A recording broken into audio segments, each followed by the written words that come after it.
Hello दोस्तों, अगर चलते टाइम आपकी सलवार पीछे से उठ जाती है या फिर आपकी सलवार पोंचे पे गिरती है या आपकी सलवार के अंदर पीछे से झोल बन जाती है तो उसके अंदर आज की वीडियो में मैं आपको बताऊंगी किस तरह से आपको सलवार की कटिंग करनी है कि आपकी सलवार बिल्कुल परफेक्ट तरीके से बन जाए। ना तो आपकी सलवार पोंचे के ऊपर गिरे, ना चलते टाइम आपकी सलवार पीछे से उठे और ना ही आपकी सलवार के अंदर कोई भी झोल बने। तो वीडियो को पूरा देखना, ध्यान से देखना, जिससे आप एक एक स्टेप को अच्छे से समझ सके, हर साइज में बिल्कुल अच्छे से सलवार बना सकें। तो चलिए शुरू करते हैं।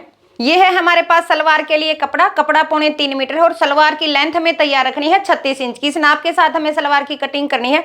सबसे पहले हम कपड़े को ओपन करके दोनों कानियों को मिलाते हुए इस तरह से डबल फोल्ड कर लेंगे। जब भी हम सलवार के अंदर लंबाई का निशान लगाएंगे तो सबसे पहले हमें लंबाई को नाप लेना है। लंबाई जब हम नापते हैं तो सलवार की हमें जो हमारी ये साइड वाली हड्डी है या जहां पे हम सलवार पहनते हैं, यहां से लेके नीचे फर्श तक हमें सलवार को नापना है। अगर आप सलवार को सामने से नापोगे, जहां हमारा पेट है, अगर यहां से आप नापोगे तो सिलने के बाद आपकी सलवार आगे से पोंचे के ऊपर गिरेगी और पीछे से आपकी सलवार ऊंची हो जाएगी। तो सबसे पहले हमें सलवार का अच्छे से नाप ले लेना है, इसके बाद हम सलवार की कटिंग करेंगे। तो सबसे पहले हमें कपड़े को बिल्कुल बराबर करते हुए यहां पे रख लेना है। इसके अंदर जो ओपन साइड है ये हमें अपनी तरफ रखनी है और जो बंद साइड है इसको हम बाहर की तरफ रखेंगे। सबसे पहले हम लेंथ का निशान लगाएंगे। जब भी हम सलवार की कटिंग करते हैं तो सबसे पहले हम सलवार के गोडे निकालते हैं, जिसे आप पल्ले भी बोलते हैं। तो जितनी हमें बेल्ट तैयार रखनी है उसके लिए हमें इंची टेप को ऊपर छोड़ देना है। बेल्ट हमें 4.5 इंच की रखनी है तो हम यहाँ 4.5 इंच ऊपर इंची टेप को छोड़ देंगे। और जितनी हमें सलवार की लेंथ तैयार रखनी है उसके अंदर ½ इंच प्लस करेंगे और यहाँ पे निशान लगा लेंगे। 36 इंच की हमें सलवार तैयार रखनी है, ½ इंच हम इसके अंदर एक्स्ट्रा लेंगे जो कि हमारा सिलाई के अंदर जाएगा। और जो हमने निशान लगाया है यहाँ पे बिल्कुल सीधी लाइन ड्रॉ करेंगे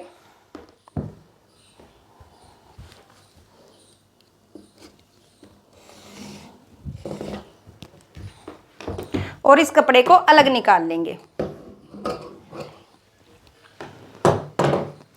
अब इसके अंदर हम जितनी हमें गोडे की चौड़ाई चाहिए उसका हम निशान लगाएंगे। गोडे की चौड़ाई हम रखते हैं पोंचे के अकॉर्डिंग। पोंचा हमें तैयार रखना है 6 इंच का, तो यहाँ पे हमें गोडा रखना है 12 इंच का तैयार। क्योंकि जब भी हम सलवार के अंदर कलियां डालते हैं तो जो हमारी नीचे ये पोंचे वाली साइड होती है, पोंचे से हमें कलियां डालनी है। अगर हम ऊंचे से कलियां डालते हैं तो हमारी सलवार का लुक अच्छा नहीं आता है।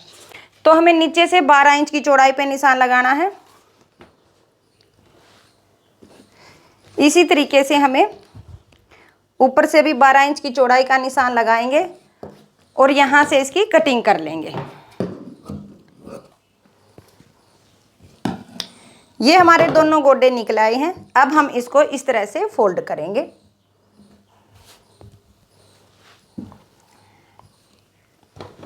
और जो हमारी गोडे के अंदर ये बंद वाली साइड है, यहाँ से हमें इसके अंदर इस तरह से निशान लगाना है। 1 इंच पे हम निशान लगाएंगे।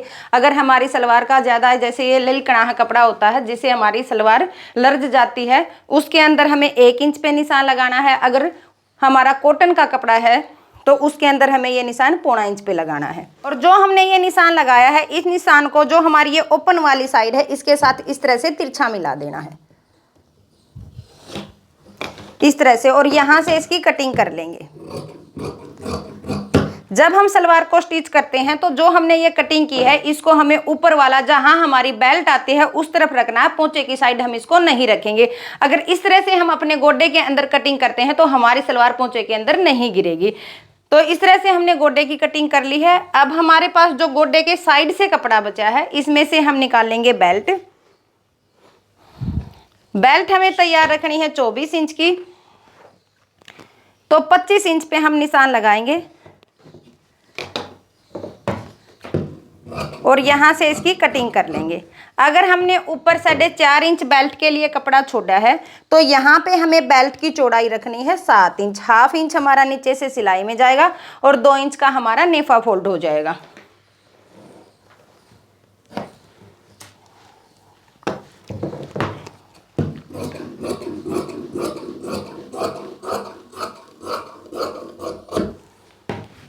इस तरह से ये निकल आई है हमारी बेल्ट। बेल्ट अगर आप साइज लेके बेल्ट निकाल रहे हो तो जब आप बॉडी से नाप लोगे उसके अंदर आप 4 इंच की लूजिंग दोगे। बाकी सामने वाला आपको बताएगा, किसी को लूज पसंद होती है बेल्ट और किसी को टाइट पसंद होती है। किसी के अंदर 2 इंच की लूजिंग देनी है तो किसी के अंदर 3 इंच की लूजिंग देनी है। इस तरह से आपको बेल्ट निकालनी है। अब हम निकालेंगे कलिया। ये हमारे पास कलियों के लिए कपड़ा है। सबसे पहले हम कपड़े को ओपन करके पूरे कपड़े को फोल्ड कर लेंगे।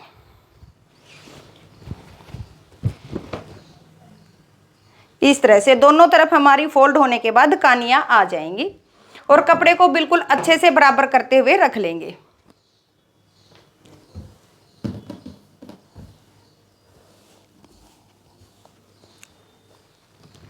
अब हम इसके अंदर लगाएंगे लंबाई का निशान।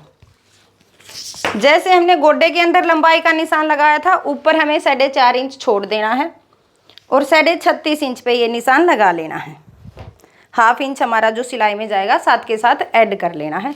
अब जो हमारा कपड़ा ऊपर बचता है इसको हम नाप लेंगे। ऊपर हमारे पास कपड़ा बचा है 10.5 इंच का, तो दूसरी साइड भी हमें इसी तरीके से निशान लगा लेना है 10.5 इंच पे। यहां पे हमें कली की चौड़ाई रखनी है 2.5 इंच।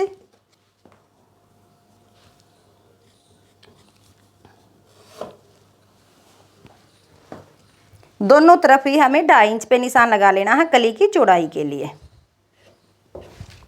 अब जो हमने कली का यहाँ पे निशान लगाया है और जो ये निशान लगाया है, यानी कि जो बाहर वाली हमारी ये साइड है, यहाँ से इंची टेप को रखेंगे कोने के ऊपर और दोनों कोनों को इस तरह से मिलाते हुए रेब में निशान लगा लेंगे।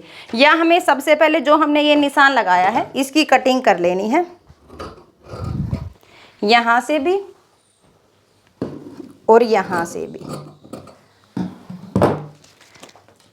अब हम यहाँ से इसको पकड़ेंगे और जो हमने ये कट किया है यहाँ से इसको पकड़ेंगे। इस तरह से हमारी सलवार की रेब बन जाएगी। और अब हम इसको इस तरह से रखेंगे और सेंटर से इसकी कटिंग कर लेंगे। इस तरह से हमारी चारों कलियों की कटिंग हो जाएगी। अब हम चारों कलियों को एक दूसरे के ऊपर रखेंगे। जो हमारी ये कानी वाली साइड है ये हमारी फ्रंट साइड है। इस तरह से हमने चारों कानियों को मिला लेना है और बिल्कुल अच्छी तरीके से इस तरह से इसको रख लेना है।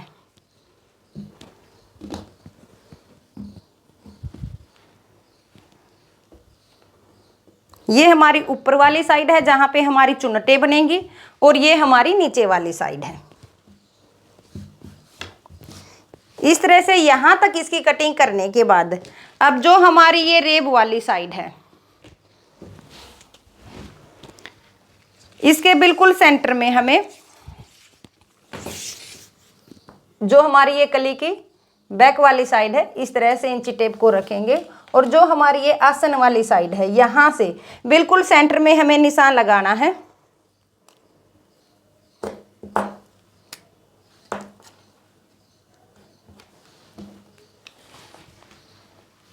और यहाँ से अंदर की तरफ हम 2 इंच पे निशान लगाएंगे। अब जो हमने ये निशान लगाया है इस निशान को हमारी जो ये कली की लास्ट वाली साइड है यहाँ से इस तरह से गोलाई में मिला लेंगे और जो ये ऊपर वाली हमारी आसन वाली साइड है यहाँ से इसको इस तरह से मिला लेंगे और जो हमारा ये आसन वाला एक्स्ट्रा कपड़ा है यहाँ से हम इसकी कटिंग कर लेंगे।